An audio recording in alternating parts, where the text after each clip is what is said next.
I got an assignment one day that a 69-year-old Spanish-speaking handyman spent 3 weeks in a hospital with COVID-19, came home and found that his landlord locked him out of his house. He called the landlord, he called the police, he tried knocking on the door, and none of it mattered.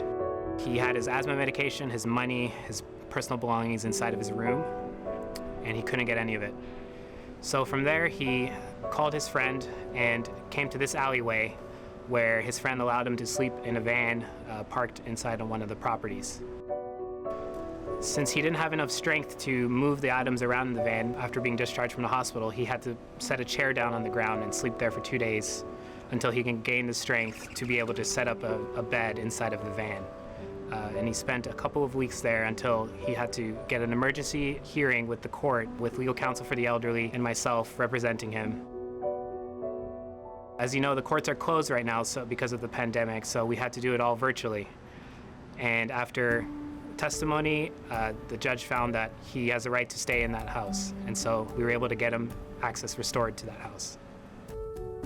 Now, we're a few months removed from that awful time in his life, and when I see Mr. M, I see him at full strength. He's made a marvelous recovery from COVID-19, and now he's back at work full-time as a handyman, and he's living comfortably. It was illegal, but it was also just a terrible thing to do to somebody who's a senior and who has been taken advantage of. ¿Cómo se siente con el trabajo del asesoría legal? Me siento muy bien. Quiero dar las gracias por la ayuda.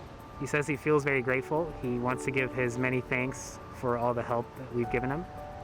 We have to protect our most vulnerable population, which is seniors, particularly low-income seniors, who, thank goodness, know that legal counsel for the elderly is a resource, and we need to continue to fight to be able to represent Mr. M and other seniors like Mr. M.